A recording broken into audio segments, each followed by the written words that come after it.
قوة إلا بالله العلي العظيم. بسم الله الرحمن الرحيم. الحمد لله الذي لا يبلغ مدحته القائلون ولا يحصي نعماءه العادون ولا يؤدي حقه المجتهدون.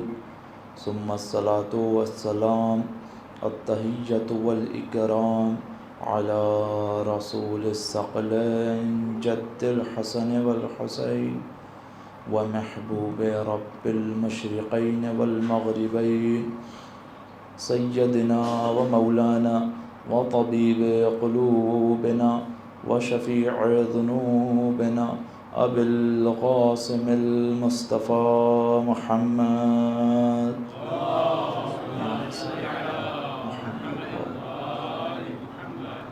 وعلى أهل بيته الطيبين الطاهرين المعصومين المظلومين اللعنة الداعمة على أعدائهم أجمعين من الآن إلى قيام يوم الدين. بسم الله الرحمن الرحيم. رب اشرح لي صدري ويسر لي أمري واحلل عقدة من لساني يفقهوا قولي. أما بعد فقد قال الله تعالى في القرآن المجيد والفرقان الحكيم. بسم الله الرحمن الرحيم. يا أيها الذين آمنوا اتقوا الله وكونوا مع الصادقين. صلوات علی محمد صلی علی محمد وآل محمد وعجل. عزیزان گرامی، آپ کی خدمت میں جس موضوع کے تحت گفتگو جاری ہے وہ ہے اصحاب ائمہ، اصحاب معصومین کی خصوصیات و نشانیاں، جس کو ہم نے متصل کیا موضوع ولایت کے ساتھ. خداوند متعال کی بارگاہ میں دعا گو ہیں کہ اے بار الہ ہمیں ان معارف پر عمل کرنے کی توفیق عطا فرما. چند بار یہ گفتگو گزر چکی کہ اس کو فقط رسم کے طور پہ نہ سنا جائے. کیونکہ اب جب انسان علم حاصل کر لیتا ہے، انسانوں کسی شے کا، کسی چیز کا علم آ جاتا ہے، اب اس کے اوپر ذمہ داری بھی آ جاتی ہے. جب تک علم نہیں، جب تک ذمہ داری بھی نہیں، رسپانسبلٹی بھی نہیں. لیکن جیسے ہی علم آ گیا اب اس کے اوپر ذمہ داری بھی آ گئی. ممکن ہے کہ کوئی شخص جاہل ہو، کوئی شخص کم عقل ہو، کوئی شخص احمق ہو تو اس کے اوپر شریعت نافذ نہ ہو. کوئی شخص دیوانہ ہو اس کے اوپر شریعت نافذ نہ ہو. جب آپ پڑھتے ہیں کہ کون سی نشانیاں ہیں کہ جس کے بعد انسان کے اوپر احکام جاری ہوتے ہیں، انسان کے اوپر واجب ہوتا ہے کہ تمام کے تمام شریعت کو فالو کرے، تو چند جو نشانیاں بیان کی جاتی ہیں وہ کیا ہے؟ ایک نشانی یہ ہے کہ بالغ ہو چکا ہو، بلوغت کی اپنی نشانیاں موجود ہیں. اس میں سے ایک نشانی جو انسان کے اوپر تمام کی تمام چیزوں کو واجب کرتی ہے وہ کیا ہے؟ وہ انسان کا عاقل ہونا ہے. یعنی اگر کوئی شخص بالغ ہو جائے لیکن اس کے بعد عقل موجود نہ ہو، اس کو سینس نہ ہو، ممیز نہ ہوا ہو، تمیز نہ رکھتا ہو اچھے اور برے کی، تمیز نہ رکھتا ہو اپنی زندگی کے امور کی، غرض کی کہ دیوانہ ہو، پاگل ہو، تو اس کے اوپر شریعت واجب نہیں ہوتی. وہ خدا کی بارگاہ میں کیا ہے؟ بری و ذمہ ہے. لیکن اگر کوئی شخص با عقل ہو، جس کے پاس عقل موجود ہو، اب اس کے پاس کوئی بھی بہانہ نہیں بچتا. اور پھر عقل کے ساتھ ساتھ جب انسان کے پاس علم بھی آ جائے، اب نہ صرف یہ فقط کہ وہ عاقل ہے بلکہ اس کے ساتھ ساتھ اب وہ عالم بھی بن گیا، علم بھی اس کے پاس آ گیا، اب کیا ہوگا؟ اب اس کے بعد بچنے کی کوئی امید نہیں ہے، کوئی چارہ اس کے پاس نہیں ہے سوائے اس کے کہ وہ عمل کر کے دکھائے. یا پھر علماء کے بقول، ہمارے استاد کے بقول کہتے ہیں جب انسان کسی کام کو انجام نہیں دے رہا، اپنی ذمہ داری کو انجام نہیں دے رہا، تو کم از کم ایسا بہانہ سوچ کر رکھے جو خدا کو قانع کر دے۔ اگر کسی شخص کے پاس ایسا بہانہ موجود ہے جو خدا کو قانع کر دے کہ اس وجہ سے میں نے کام انجام نہیں دیا، تو ممکن ہے بچ جائے۔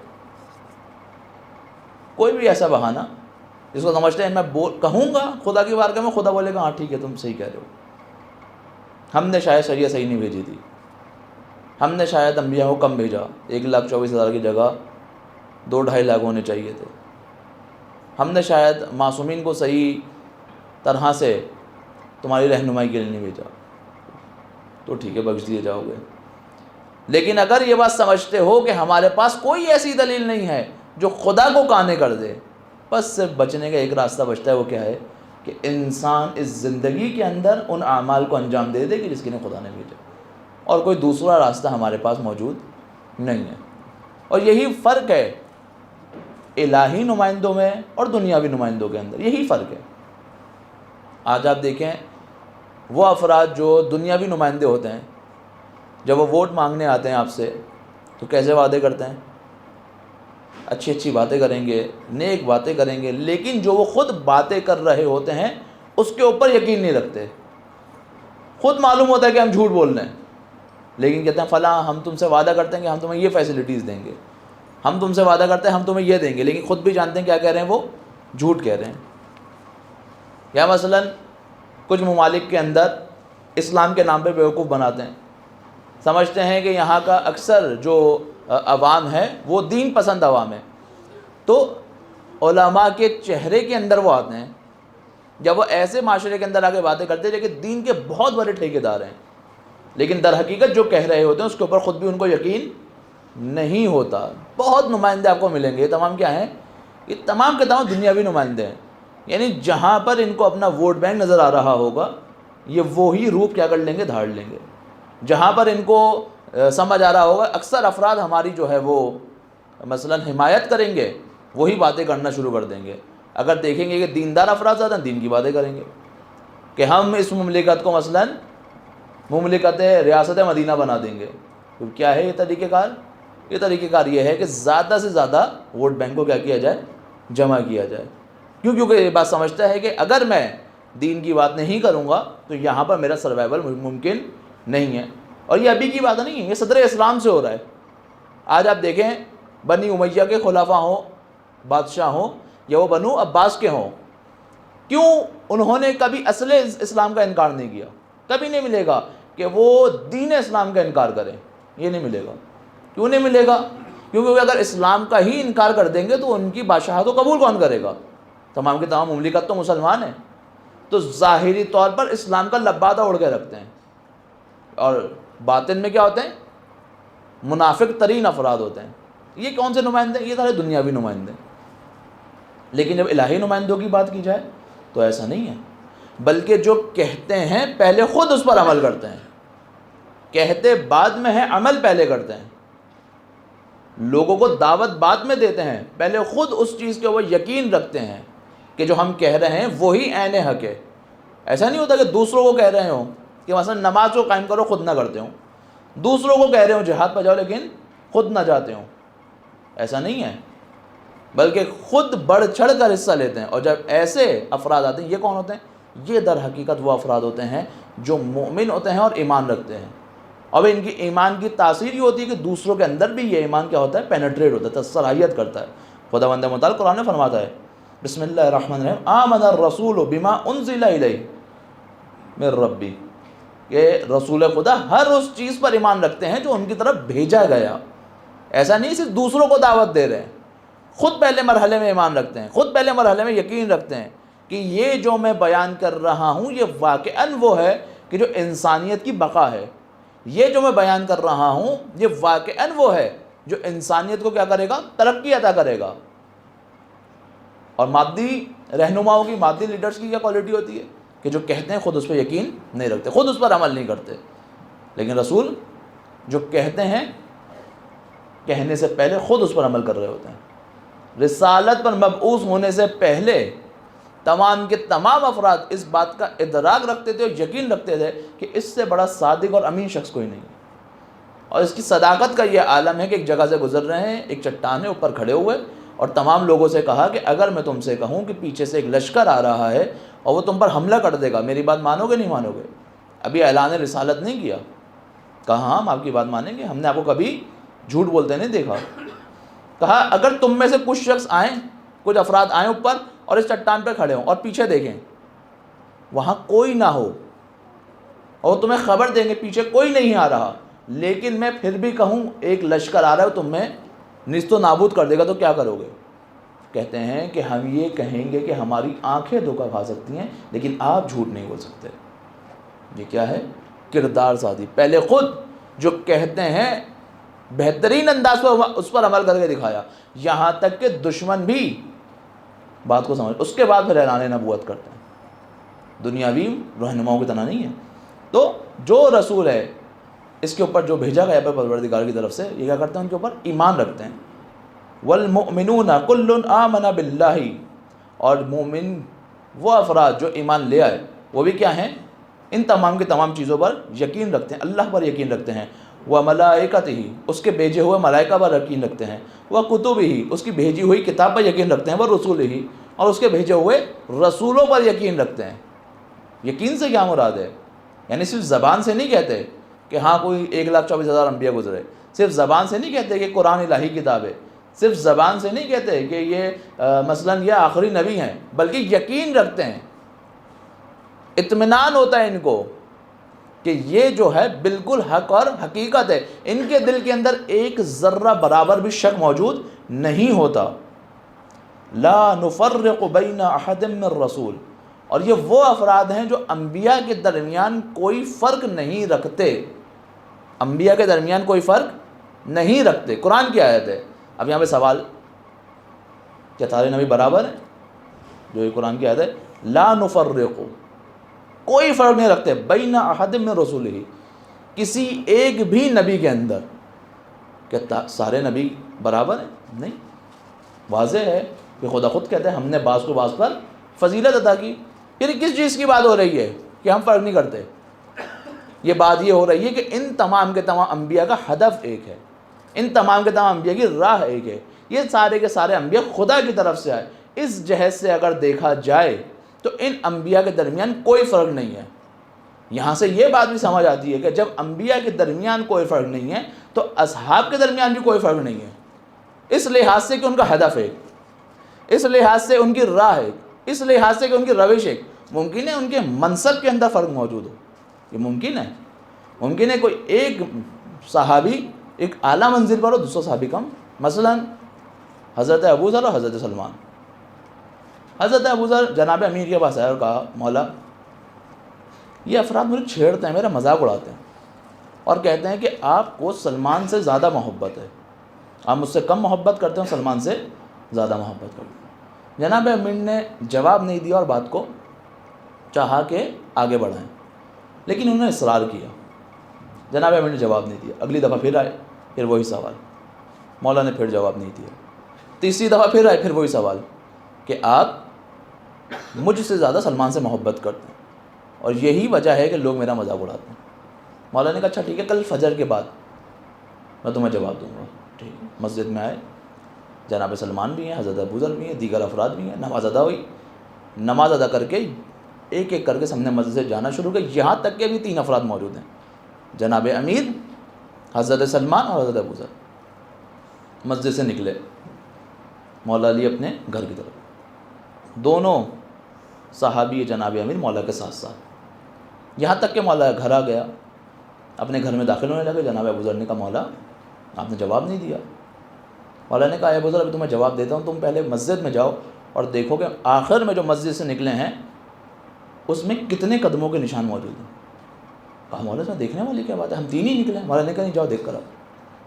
حضرت ابو ذر پلٹے، مسجد آئے، مسجد کے باہر دیکھا کہ آخر میں جو افراد نکلے فقط 2 نقش پا موجود ہیں، 2 افراد کے۔ حیران ہوئے یہ کیا ماجرا ہے، ڈھونڈتے رہے، چلتے رہے، یہاں تک کہ مولا گھر جناب میرے گھر کے پاس ہے۔ مولا یہ تو صرف 2 افراد کے پیروں کے نشان ہیں، یہ کیسے؟ مولا نے کہا اے ابو ذر تم اپنے سوال کے جواب کے اندر اتنے اتاولے ہو گئے تھے، اتنے اوور ایکسائٹیڈ ہو گئے تھے کہ تم میرے ساتھ ساتھ چل رہے تھے، جبکہ سلمان صرف اس جگہ قدم رکھ کر چل رہا تھا جہاں میں نے قدم رکھے تھے۔ یہ فرق ہے۔ حضرت ابوذر شرمندہ ہوا، اس کے بعد سے پوری زندگی کبھی نہیں پوچھا کہ مولا مجھ میں اور سلمان میں کیا فرق ہے۔ دونوں صحابی ہیں، دونوں کا اعلیٰ مقام ہے، لیکن جو جتنا زیادہ اہل بیت کی ولایت میں ڈھلتا چلا جاتا ہے، یہاں تک کہ ایک قدم بھی اہل بیت کی راہ سے الگ نہیں کرتا، اس کا الگ مقام ہے۔ اگر اس لحاظ سے دیکھا جائے تو حضرت سلمان بہت افضل، لیکن صحابی ہونے کے عنوان سے ایک راہ، ایک روش، ایک طریقہ، وہی صحابی ہے۔ اسی طریقے سے اگر آج کسی شخص کے اندر یہ صلاحیت ہو کہ وہ امام زمانہ کے اصحاب کے اندر شامل ہو جائے، تب اس میں اور ان اصحاب میں کوئی فرق نہیں ہوگا، وہ بھی وہی صحابی ہے جو وہ صحابی ہیں۔ کس لحاظ سے؟ اس لحاظ سے کہ اس کی بھی وہی روش ہے جو اہل بیت کی روش ہے، اس کی بھی وہی راہ ہے جو اہل بیت کی راہ ہے، یہ بھی اسی مقام پر پہنچنا چاہتا ہے، یہ بھی اسی طرح اپنے امام کی نصرت کرنا چاہتا ہے۔ لیکن یہ دعویٰ نہیں ہو سکتا کہ کس کی منزلت کتنی ہے۔ آج اگر کوئی امام کا صحابی ہے تو مثلا وہ حضرت سلمان سے افضل نہیں کہہ سکتے۔ یہ جو عند اللہ معاملے ہوتے ہیں یہ فقط اہل بیت جانتے ہیں۔ ہمیں نہیں معلوم کہ کس کا خدا کے نزدیک کیا مقام ہے، ہمیں نہیں معلوم۔ ممکن ہے افضل ہو، ممکن ہے کمتر ہو، نہ ہم سے کہا گیا ہے فیصلہ کرو، نہ ہماری ذمہ داری ہے۔ ہماری ذمہ داری یہ ہے کہ ہم ایسے افراد کی تشخیص دیں اور خود کو کوشش کریں ایسا فرد بنائیں کہ جس کے اندر وہ نشانیاں پائی جانی چاہیے جو ایک صحابی امام وقت کے اندر ہونی چاہیے۔ یہ ہماری ذمہ داری ہے۔ ان بحث میں بولا جانا فلاں افضل ہے فلاں افضل نہیں ہے، کوئی مانگا ہی نہیں ہے، ہماری ذمہ داری نہیں ہے۔ جو امام آئیں گے خود بتا دیں گے کون افضل ہے، لیکن جو جس ڈیمانڈ کی گئی ہے وہ ڈیمانڈ یہ ہے ہم سے کہ تم نے کوشش یہ کرنی ہے کہ اپنے وجود کے اندر ان تمام صفات کو پیدا کرو جو تمام کی تمام صفات اصحاب اہل بیت کے اندر موجود ہیں، چاہے وہ مولا کائنات کے صحابی ہوں، چاہے وہ امام حسن کے صحابی ہوں، چاہے وہ امام حسین کے صحابی ہوں۔ لا نفرق، کوئی فرق نہیں ہے ان انبیاء کے درمیان۔ کس لحاظ سے؟ ان کا ہدف ہے، ان کی راہ ہے، ان کی روش ہے، مرتبہ ممکن ہے فرق ہو۔ پھر اس کے بعد آگے کہتے ہیں وَقَالُوا سَمِعْنَا، یہ کون کہہ رہے ہیں؟ یہ مؤمنین کہہ رہے ہیں۔ وَقَالُوا سَمِعْنَا وَأَطَعْنَا غُفْرَانَكَ رَبَّنَا وَإِلَيْكَ الْمَصِيرُ، اے خدا ہم نے سنا اور ہم نے اطاعت کی، ہم نے سنا اور ہم نے اطاعت کی۔ خوب یہ جو مومنین کہہ رہے ہیں پروردگار ہم نے سنا اور ہم نے اطاعت کی، کیسا سننا ہے؟ یہ بس کانوں میں آواز پڑ گئی یہ وہ سننا ہے کہ ہم نے آپ کی بات سن لی اور عمل کیا؟ یہ تاکید ہے۔ مثلا آپ کسی سے کلام کر رہے ہو اور بیچ میں کوئی امپورٹنٹ بات آ جائے تو آپ کیا کہتے ہیں؟ مخاطب کر رہے ہو سن رہے ہو نا کیا کہہ رہا ہوں، سمجھ آ رہی ہے کیا کہہ رہا ہوں؟ آپ کو معلوم ہے سامنے والا شخص سن رہا ہے، آپ کو معلوم ہے اس کی توجہ آپ کی بات کے اوپر ہے، تو کیوں یہ تاکید ہو رہی ہے؟ کیوں آپ کہہ رہے ہیں بار بار سن رہے ہو نا، سمجھ رہے ہو نا کیا کہنا چاہ رہا ہوں، بات سمجھے کیا کہہ رہا ہوں؟ یہ کیا ہے؟ یہ تاکید ہے کہ جو میں بات کر رہا ہوں یہ بہت ضروری ہے۔ مؤمنین کی نشانی یہ ہے کہ وہ غور سے اہل بیت کی بات کو سنتے ہیں۔ وَسَمِعْنَا، فقط کانوں سے نہیں گزار دیتے۔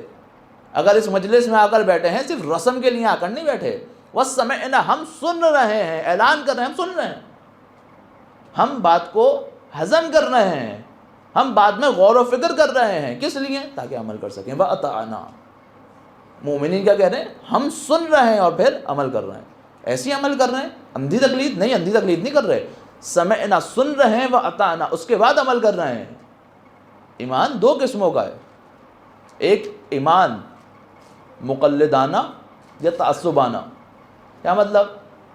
ایک ایسے گھرانے میں پیدا ہو گئے جو شیعہ گھرانہ تھا، خود بھی شیعہ، بچپن سے مجلس دیکھتے آ رہے تھے، مجلس میں جا رہے ہیں، بچپن سے ایک ماحول کو دیکھا اسی کو اڈاپٹ کر لیا، کیا ہے، کیسے ہے، کیا ہدف ہے، کیا نہیں ہے، کچھ نہیں معلوم۔ یہ کیا ہے؟ یہ تقلیدانہ، یہ ایمان تقلید کی بنیاد پر ہے۔ دوسری طرف کچھ افراد کسی کام کو صرف اس لیے کرتے ہیں کہ اس کا مد مقابل دوسرا کام کر رہا ہوتا ہے۔ آپ کو نظر آئیں گے صدر اسلام کے اندر ایسے افراد اسلام کے ساتھ اس لیے آگے جڑے کہ ان کے دشمن کفار میں سے تھے، یا کفار میں سے اس لیے ہوگا کہ ان کے دشمن اسلام میں سے تھے۔ اسلام کی نگاہ میں کون سا ایمان قابل قبول ہے؟ نہ تعصب کا ایمان اسلام کی نظر میں قابل قبول ہے، اور نہ ہی تقلید کا ایمان۔ پھر کون سا ایمان؟ وَسَمِعْنَا وَأَطَعْنَا، ہم سنتے ہیں اور عمل کرتے ہیں. یعنی کیا مطلب؟ یعنی آگاہانہ، یعنی سوچ کر سمجھ کر ایک چیز کو سمجھنا. ایک بات کو سننا الجھنے کے لیے نہیں، سمجھنے کے لیے. آج ایک بڑی مشکل یہ ہے کہ کچھ افراد مجالس، گفتگو اور چیزیں یا کسی بھی بات کو صرف اس لیے سنتے ہیں، یہ سوچیں گے اس کا جواب کس طریقے سے دینا ہے. سمجھنے کے لیے نہیں سنتے، الجھنے کے لیے سنتے ہیں، عمل کرنے کے لیے نہیں سنتے، فرار کے لیے سنتے ہیں. بس کوشش ہوتی ہے کسی طریقے سے ہم پر جنت واجب کروا دی جائے اور ہمیں کچھ نہ کرنا پڑے. جبکہ سمعنا و اطعنا، سنتے ہیں، سمجھتے ہیں، عمل کرتے ہیں. کس کی نشانی ہے؟ مومنین کی نشانی ہے. خاموشی سے بیٹھ جانا اس امید کے ساتھ کہ بس ہمیں اپنی انفرادی زندگی کو، ہمیں اپنی پرسنل لائف کو اچھا بنانا ہے، اس کے اندر ہم متقی پرہیزگار بن جائیں، کافی ہے. کسی ایک امام کی سیرت میں دکھا دیں کہ اس نے اپنی سوشل لائف کو چھوڑ کر، اپنے سوشل ایتھکس کو چھوڑ کر، اپنی اجتماعی ذمہ داریوں کو چھوڑ کر اپنی انفرادی زندگی گزاری. کوئی ایک امام. سخت ترین دور امام سجاد کا ہے، سخت ترین دور، اور اتنا ہی سخت خطبہ امام نے یزید کے دربار میں دیا. کیوں مصلحت پسندی کا شکار نہیں ہو رہے؟ اہل بیت کبھی آپ کو نظر نہیں آئیں گے اپنی انفرادی زندگی جیتے ہوئے. پوری زندگی جناب امیر سے لے کے امام حسن عسکری علیہ السلام تھے. صلوات پڑھیں محمد و آل محمد.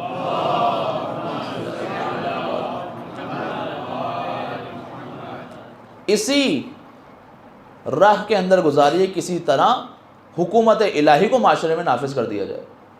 اگر نہیں گزاری ہوتی تو آپ دیکھیں کتنے صحابی اہل بیت کے ساتھ زندگی گزار رہے ہیں، کتنے محدثین امام صادق کے ساتھ زندگی گزار رہے ہیں، کتنے احادیث کو نقل کرنے والے، درس اخلاق دینے والے، کتنے ہی نیک افراد امام صادق کے دور میں. کیوں امام صادق کو ہی شہید کیا جا رہا ہے؟ ان کو نہیں ہو رہی، ان کے لیے کوئی پریشانی نہیں ہو رہی خلفائے وقت کی طرف سے. کیوں امام صادق کو ہی شہید کیا جا رہا ہے؟ امام بھی تو عرف عام کی زبان میں ایک یونیورسٹی چلا رہے ہیں، ایک درسگاہ چلا رہے ہیں، ایک مدرسہ چلا رہے ہیں جہاں پر امام درس و تدریس کیا کرتے ہیں، خوب دیگر افراد بھی کر رہے ہیں. امام کو ہی کیوں شہید کروایا جا رہا ہے؟ یہ روش اہل بیت ہے کہ اگر درس و تدریس بھی ہوتی ہے وہ بھی طاغوت وقت کے لیے خطرہ ہوتی ہے. یہ ہم سے کیوں؟ کیونکہ سوشل ذمہ داریوں کو پورا کرتے ہیں. خوب دو قسم کے ایمان تعصب والا اور آگاہانہ. اور یہ جو تعصب والا ہے، تقلید والا ایمان ہے، اس کی ایک نشانی یہ ہے کہ جتنی آرام سے آتا ہے نا اتنی آرام سے چلا جاتا ہے، اتنی آرام سے. کیوں؟ کیونکہ آگاہی کی بنیاد پر نہیں ہوتا. کیوں؟ کیونکہ علم کی بنیاد پر نہیں ہوتا، تحقیق کی بنیاد پر نہیں ہوتا، مطالعے کی بنیاد پر نہیں ہوتا. نتیجہ کیا نکلتا ہے؟ بہت آسانی سے ان کا برین واش ہو جاتا ہے، بہت آسانی سے ان کے چیزوں کو ادھر سے ادھر ڈائیورٹ کرنا آسان ہوتا ہے. جبکہ جو آگاہی کے ساتھ ہوتا ہے، حضرت عمار عرب کے گرم صحرا میں باندھ کر لوہے کو پگھلا کر اوپر ڈالا جاتا تھا. تصور کر رہے ہیں؟ لوہے کو پگھلا کر چند قدم دور سے آپ دیکھیں اس کی تپش کتنی ہوتی ہے، اس کو پگھلا کر وجود پر ڈالا جا رہا ہے. لیکن کبھی ایمان سے ایک ذرہ بھی پیچھے نہیں ہٹے. کیوں؟ یہ ایمان ہے آگاہی کا. مشکل آنے پر گھبراتے نہیں ہیں. یہ وہ افراد ہیں کہ جس کا امام انتظار کر رہے ہیں کہ ایسے افراد ہوں تو میں آؤں. ورنہ زبان سے دعوے تو بہت لوگوں نے کیے ہیں. زبان سے دعوے کرنے والے تو کربلا کے دور میں بھی 18,000 افراد تھے جنہوں نے خط لکھے تھے. پہنچے کتنے؟ 72. صرف دعویٰ نہیں چاہیے امام کو، بلکہ بس ایمان تعصب والا نہ ہو، ایمان تقلید والا نہ ہو، بلکہ ایمان کیا ہو؟ آگاہی کی بنیاد پر ہو. پھر اس کے بعد آگے بڑھ کر قرآن فرماتا ہے اِنَّا فِي خَلْقِ السَّمَاوَاتِ وَالْأَرْضِ، جو بھی کچھ آسمان و زمین کی خلقت میں ہے، وَاخْتِلَافِ اللَّيْلِ وَالنَّهَارِ، زمین دن اور رات کے پلٹنے پر ہیں، لَآيَاتٍ لِلْأُولِي الْأَلْبَابِ، نشانیاں ہیں. کس کے لیے ہیں؟ کس کے لیے نشانیاں ہیں؟ احمق کے لیے ہیں، خائن کے لیے، جاہل کے لیے، خاموش والے بیٹھنے کے لیے نہیں. اولی الالباب، صاحبان فکر کے لیے ہیں، جو چاہتے ہیں کہ علم سے چیزوں کو سمجھیں، جو چاہتے ہیں خود سمجھ کر عمل کریں. کن کن چیزوں میں نشانیاں ہیں؟ اس پوری خلقت کے اندر، اس زمین و آسمان کے اندر اس دن و رات کے پلٹنے کے اندر نشانیاں رکھی ہیں خدا نے. اگر چاہتے ہو اپنے ایمان کو قوی کرو تو فقط تقلید کی بنیاد پر نہ چلو کہ ہمارے والدین نے کہہ دیا بس ہمارے لیے کافی ہے, ہم تو بچپن سے یہ چیز دیکھتے ہوئے آ رہے ہیں, یہ غلط کیسے ہو سکتی ہے. یہ دلائل نہیں ہے. اگر ممکن ہے ایک شخص کو بچپن سے ایک چیز دیکھ رہا ہے غلط ہو, یہ کون سا معیار ہے؟ کیا اسلام نے 4 منابع میں یہ بھی رکھا ہے, قرآن سنت عقل اور اجماع کے اندر کہ یہ بھی رکھا ہے کہ بچپن سے جو چیز دیکھی جا رہی ہے وہ حق ہوتی ہے؟ یہ کوئی دلیل نہیں ہے کہ ایک چیز میں بچپن سے دیکھ رہا ہوں, ایک چیز میں شروع سے دیکھ رہا ہوں, میرے آبا و اجداد یہی کام کیا کرتے تھے, بس یہی درست ہے. نہیں ہوا دیکھیں, یہ کوئی دلیل نہیں ہے. ممکن ہے حق اور حقیقت کچھ اور ہو, میں کچھ اور سمجھ رہا ہوں. علم کی بنیاد پر ہونا چاہیے. صاحبان عقل ہیں وہ افراد جو یہ کرتے ہیں, ان کی نشانیاں کیا ہیں؟ یہ جو عقل رکھتے ہیں, صاحبان عقل ہوتے ہیں, علم کو سمجھتے ہیں, ایمان کو سمجھ کے رکھتے ہیں, ان کی نشانیاں کیا ہیں؟ الذین یذکرون اللہ قیاما, یہ وہ افراد ہیں جو کھڑی ہوئی حالت میں ہمیشہ خدا کو یاد رکھتے ہیں. وقعودا, بیٹھی ہوئی حالت میں خدا کو یاد رکھتے ہیں. وعلی جنوبہم, اور بیٹھنے اور لیٹنے کی جو درمیانی کیفیت ہوتی ہے اس میں خدا کو یاد رکھتے ہیں. وَيَتَفَكَّرُونَ فِي خَلْقِ السَّمَاوَاتِ وَالْأَرْضِ, اور یہ فکر کرتے ہیں زمین اور آسمان کی خلقت میں. کیا کیا نشانی ہیں ان افراد کی؟ ہمیشہ ذکر خدا کے اندر مشغول رہتے ہیں. چاہے کھڑے ہوں تب بھی انہیں خدا یاد ہوتا ہے, چاہے بیٹھے ہوں تب بھی انہیں خدا یاد ہوتا ہے. جس کیفیت میں بھی ہوتے ہیں خدا سے ایک لہجے کے لیے بھی غافل نہیں ہوتے, ایک لہجے کے لیے بھی. اور یہ واقعاً انسان کی زندگی کو تبدیل کر دے گا کہ انسان فقط اس چیز کے اوپر ایمان لے کہ خدا دیکھ رہا ہے بس. کتنے ہی گناہ انسان چھوڑ دے گا صرف اس ایک بات پر 100% ایمان لانے سے, یقین کرنے سے خدا دیکھ رہا ہے. پھر کبھی بند دروازے کے پیچھے گناہ نہیں کرے گا, پھر کبھی معاشرے میں گناہ نہیں کرے گا, پھر کبھی اس لیے گناہ نہیں کرے گا کوئی نہیں دیکھ رہا. کیوں؟ کیونکہ کوئی ایسی جگہ نہیں ہے جہاں خدا کی آنکھ موجود نہ ہو, خدا تو دیکھ رہا ہے. یہ وہ افراد ان کی نشانی ہے, یہ ہر حال میں خدا کا ذکر کرتے ہیں اور زمین و آسمان کی خلقت میں غور و فکر کرتے ہیں. اور بھی کہتے ہیں ربنا ما خلقت ھذا باطلا, اے پروردگار تو نے تمام کی تمام چیزیں باطل تو نہیں بنائی, بےہودہ تو نہیں بنائی, بغیر حکمت کے تو نہیں بنائی. یقیناً اس کی خلقت کے پیچھے کوئی حکمت ہے, کسی وجہ سے بنائی ہے. کیوں؟ کیونکہ خدا بےہودہ کام تو نہیں کرتا, فضول کام تو نہیں کرتا. جو کام کرتا اس کی کوئی حکمت ہوتی ہے. جب خدا نے تمام کی تمام چیزیں حکمت کے لیے بنائی ہیں, اب خدا نے مجھے بنایا تو مجھے بھی حکمت کے لیے بنایا ہوگا. میں بھی خدا کی مخلوق بالآخر, اگر خلق خدا ہوں تو میرے بھی مجھے بنانے کی بھی کوئی حکمت ہوگی. وہ حکمت کیا ہے؟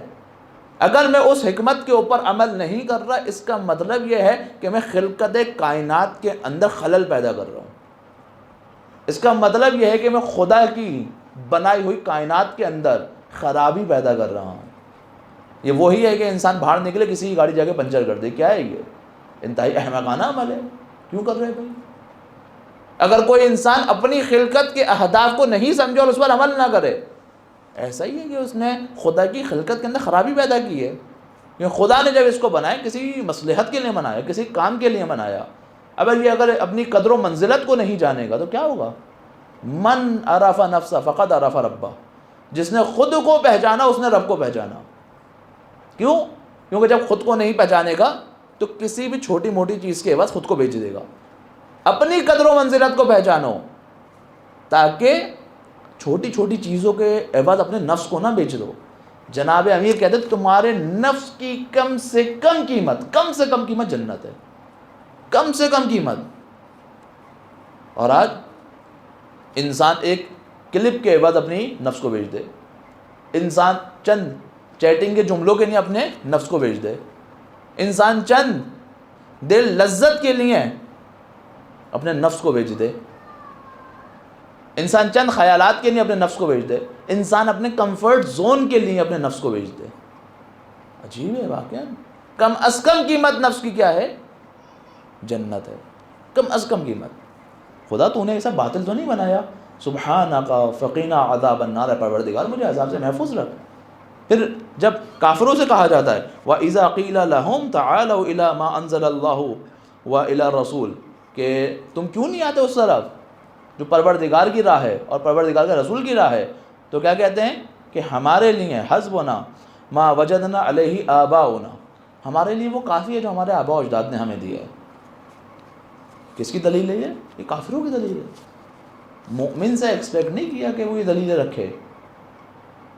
مومن سے یہ ایکسپیکٹیشن نہیں ہے کہ جب اسے کوئی علمی بات بتائی جائے، کوئی حدیث بتائی جائے، کوئی روایت بتائی جائے تو یہ کہ نہیں ہم تو بچپن سے دیکھتے آ رہے ہیں۔ کافروں کی سنت ہے، مومنین کی کبھی سنت ہو گئی؟ مومنین تو وہ ہیں جو صاحبان عقل ہوتے ہیں، جو غور و فکر کرتے ہیں اور پھر حق کی تلاش کرتے ہیں۔ شخصیت پرستی نہیں کرتے، فلاں شخص نے کہہ دیا بس میں نے مان لیا، نہیں۔ تعصب نہیں رکھتے، تقلید نہیں کرتے۔ تقلید احکام شرعیہ میں بات نہیں کر رہا ہوں میں ایمان کے اندر تقلید کی بات کر رہا ہوں۔ فرق ہے دونوں چیزوں کے اندر، کبھی موقع لگا تو بیان کروں گا۔ ایمان میں تقلید اور ہے، احکام شرعی کے اندر تقلید اور ہے۔ احکام شرعیہ کے اندر انسان کے پاس کوئی راہ نہیں ہے تقلید کے علاوہ، لیکن ایمان کے اندر تقلید نہیں ہونی چاہیے، عقیدے کے اندر تقلید نہیں ہونی چاہیے۔ انسان خود بڑھ کر اس پہ تحقیق کرے اور ایک نتیجے تک پہنچے، ورنہ جتنی آرام سے یہ ایمان آئے اتنی آرام سے چلا جاتا ہے۔ آپ دیکھیں نا جناب سیدہ کو جب خطبہ فدا کو دیا ہے تو کیا کہہ رہی ہیں کہ تمہارے اوپر ایمان اس لیے واجب قرار دیا گیا ہے کہ تاکہ تم شرک میں نہ پڑو۔ کس سے کلام کر رہی ہیں؟ کافروں سے کلام کر رہی ہیں؟ کس سے کلام کر رہی ہیں؟ غیروں سے کلام کر رہی ہیں۔ مدینہ ہے، صحابی رسول ہیں، سارے رسول کے چاہنے والے اور قریبی افراد، ان سے کہہ رہی ہیں تم پر ایمان اس لیے واجب کیا گیا ہے تاکہ شرک سے بچو۔ اس کا مطلب یہ کوئی آسان راہ نہیں ہے۔ وہ افراد جو ابھی نبی کو دیکھ رہے ہیں، وہ افراد جنہوں نے نبی کی زیارت کی ہے، وہ افراد کہ جن کے سامنے رسول خدا موجود ہیں، رسول کے جاتے ہی ایسا کیا وقت پیش آ گیا کہ جناب سیدہ ان سے کہہ رہی ہیں کہ تمہارے اوپر ایمان اس لیے واجب کیا تاکہ تم شرک میں نہ پڑو۔ اس کا مطلب یہ ہے کہ اگر انسان آگاہی کے طور پر ایمان نہ لے، حقیقی ایمان کو قبول نہ کرے، ایک وہ وقت آتا ہے چاہے معصوم کے ساتھ زندگی گزار رہا ہو اسے خلاف آ جاتا ہے۔ مشکل مرحلہ، اتنا آسان مرحلہ نہیں ہے۔ کربلا کا آغاز 61 ہجری میں نہیں ہوا۔ کربلا کا آغاز تو اسی وقت ہو گیا تھا کہ جب جناب امیر گھر کے اندر آئے اور بی بی نے مولا سے کہا کہ یا ابوالحسن میں نے سنا ہے کہ لوگ آپ کو سلام نہیں کرتے۔ مولا کہتے ہیں سیدہ اب تو وہ عالم ہے کہ جب علی سلام کرتا ہے تو لوگ جواب نہیں دیتے۔ کیا ہو گیا یہ امت کو؟ کیا ہو گیا یہ اصحاب کو؟ کیا ہو گیا یہ ان افراد کو جو ولی خدا کے ساتھ زندگی گزار رہے ہیں؟ اگر ایمان حقیقی نہ ہو تو اس نہج پر لے آتا ہے کہ ولی خدا سلام کرے اور جواب نہ دیا جائے، علی جیسا امام سلام کرے اور جواب نہ دیا جائے۔ اور پھر ظلم یہاں پر رکتا نہیں ہے، بلکہ اپنی نفسانی خواہشات کو پورا کرنے کے لیے اگر ایمان مضبوط نہ ہو یہ نہج آ جاتی ہے کہ اپنے نفس کی خواہش کو پورا کرنے کے لیے رسول زادی کو دھمکی دی جاتی ہے کہ اگر علی کو بھاڑ نہ بھیجا تو میں در کو آگ لگا دوں گا۔ کہنا عجیب ہے، صرف دھمکی دی گئی۔ جانتے جناب سیدہ نے کیا جواب دیا؟ جناب سیدہ کہتی ہیں گھر میں حسنین موجود ہیں، بھول گئے ہو؟ وہی حسنین ہیں کہ جن کو رسول خدا اپنے دوش پر سوار کیا کرتے تھے۔ وہ لعین جواب دیتا ہے مجھے کوئی فرق نہیں پڑتا گھر میں کون ہے، اگر علی کو باہر نہ بھیجا گیا میں دروازے کو آگ لگا دوں گا۔ اور تاریخ کہتی ہے فقط دھمکی نہ تھی، لوگوں نے رسول کے گھر سے دھواں اٹھتے ہوئے دیکھا اور مدینے میں باتیں ہونے لگیں کہ رسول کی بیٹی نے رسول کا غم نہیں منایا، اتنی جلدی تندور کو جلا لیا گھر کے اندر۔ اب انہیں نہیں معلوم کہ جو دھواں اٹھ رہا ہے یہ تندور کا دھواں نہیں ہے بلکہ یہ سیدہ کا در کا دھواں ہے۔ ظلم یہاں پر نہیں رکا بلکہ وہ جلتا ہوا دروازہ نبی زادی پر گرایا گیا۔ اور بی بی صدا دیتی ہیں اے فضہ میری مدد کو آؤ کہ میرا محسن شہید ہو گیا۔ کیا ظلم یہیں رکا؟ نہیں، یہاں نہیں رکا، وہ جلتا ہوا دروازہ سیدہ کے اوپر ہے اور وہ لعین دروازے کے اوپر سے گھر کے اندر داخل ہو رہے ہیں۔ مولا علی کی گردن میں رسن باندھ دی اور کھینچ کر باہر لے کے جانے لگے. بی بی نے مولا کے دامن کو تھاما. اب وہ ظلم ہوا ہے جو کسی نبی زادی کے ساتھ نہیں ہوا. غلاف شمشیر سے بی بی کے بازو پر وار کیا گیا. جب مولا کو باہر لے کر جانے لگے تو ایک شخص نے اس حال میں دیکھ کر کہا اشہد ان لا الہ الا اللہ اشہد ان محمد رسول اللہ. کسی نے پوچھا اے شخص تو یہودی ہے, تو کیوں کلمہ پڑھ رہا ہے؟ تو کہا یہ وہی علی ہے کہ جس کو میں نے دیکھا تھا کہ اس نے در خیبر اکھاڑا تھا. آج اگر اسلام کے لیے وہ اس حال میں ہے تو وہ اسلام کتنا عظیم ہوگا. مولا کو لے کر جایا گیا. مسجد نبوی کے اندر چند افراد تلواروں کو نیام سے نکال کر علی کی گردن پر رکھے ہوئے ہیں اور چاروں طرف سے علی کو گھیرا ہوا ہے. سیدہ کو ہوش آیا. سیدہ اٹھیں, جلدی سے اپنے حجاب کو لیا اور مسجد کی طرف بڑھی. جب مسجد کے پاس آئیں تو کیا دیکھتی ہیں کہ علی درمیان میں موجود ہیں, رسن بستہ ہیں, چاروں طرف افراد تلوار کو لیے علی کی گردن پہ رکھ کے بیٹھے ہیں. بی بی نے کہا کہ علی کو چھوڑ دو, اگر نہیں چھوڑا نا تو خدا کی قسم میں اپنے ہاتھ اٹھا کر تم پر بدعا کروں گی. بی بی کا ہاتھ اٹھنا تھا, مسجد نبوی لرزنے لگی. مولا نے کہا اے سلمان جاؤ جا کر سیدہ کو روکو. لئین یہ عالم دیکھ کر ڈر گئے کہ اگر سیدہ نے بدعا کر دی تو کیا ہوگا. مولا کو چھوڑا. اب مولا اٹھ کر جناب سیدہ کی طرف آئے. عجب نہیں کہ بی بی کے چہرے پہ مسکراہٹ ہو کہ کچھ بھی ہوا کم از کم ولی خدا کو میں بچا کر اپنے ساتھ تو لے آئی نا. اے بی بی در کو آگ لگی, اے بی بی محسن شہید ہوئے, اے بی بی تماچا لگا, اے بی بی بہت ظلم ہوا, لیکن اے بی بی اپنے وقت کے امام کو اب اپنے ہمراہ لے کر تو آ گئی نا. لیکن ایک بی بی ہے جس کو ام المصائب کہا جاتا ہے. ارے بچے شہید ہوئے, خیموں میں آگ لگی, تماچے لگے, لیکن اپنے ولی خدا کو چند دور کے فاصلے سے دیکھ رہی ہے. الشمر جالس علی صدرہ, اور ہر ضرب میں کہتی ہے اے اماں تیرا حسین.